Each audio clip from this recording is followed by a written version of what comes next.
The ice between the stars, the last plane out of Anchorage, left her alone in a white nothing. The kind of cold that doesn't just sting, it hollows. Her name was Ginger, and she had never been alone for this long, not even in her own mind.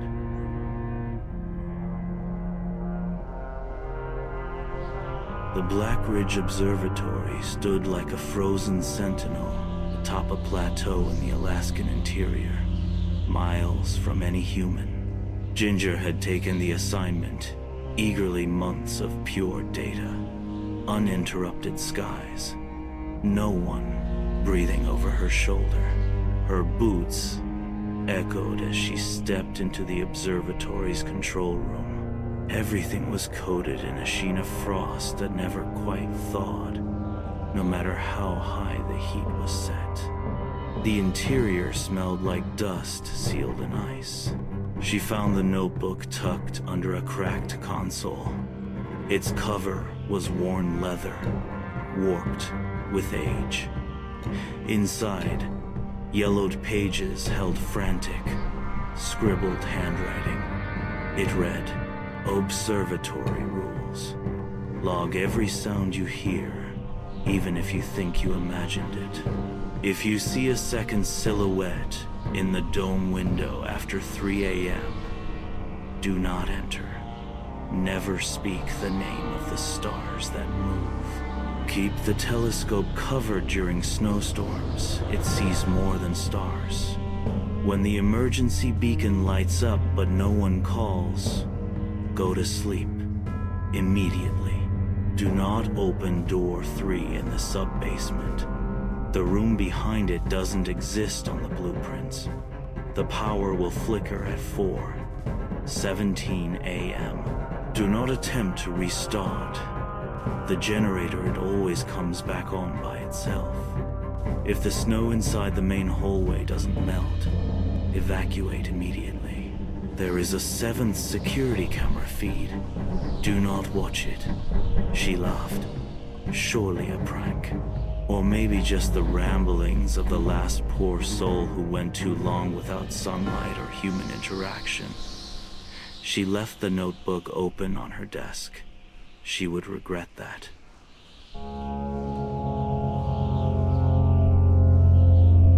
On the 3rd night, the sky was perfect. Stars so clear she felt she could reach up and scrape frost from Orion's belt. Then came the sound, a thin tapping, like fingernails on glass. But the glass was 15 feet above the ground, the dome. She checked the exterior cameras. Nothing.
Then the image in the scope began to shift.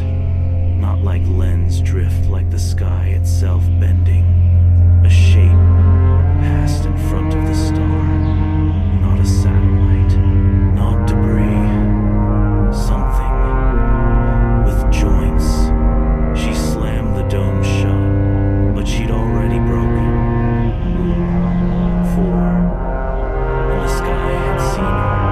The emergency beacon blinked red at 3:44 a.m. No radio call, no alert, just flashing. She waited 10 minutes, no signal. Rule 5, go to sleep. Immediately, she stayed up. The light went out at 4:16, at 4:38, the power cut. She grabbed a flashlight and went into the sub-basement, through concrete corridors lined with frost, bitten wires and rust. She found door 3, locked with a heavy bolt, but behind it was noise, whispers, a low humming like breathing through ice. She didn't open it, but she touched it. The metal pulsed warm beneath her fingers. The bolt had no ice on it. Power returned at 4:17 a.m. Exactly. She'd never even touched the generator. Something else had. Later that night, she scanned the CCTV feeds. There were only 6 listed, but the interface let her scroll right.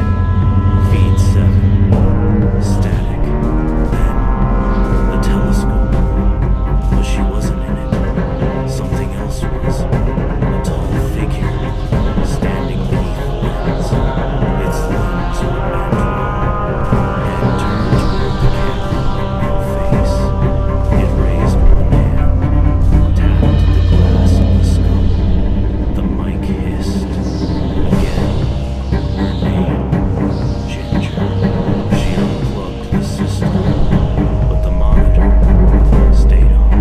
She recorded her final log with numb fingers. I think it's inside now. Well, maybe I am.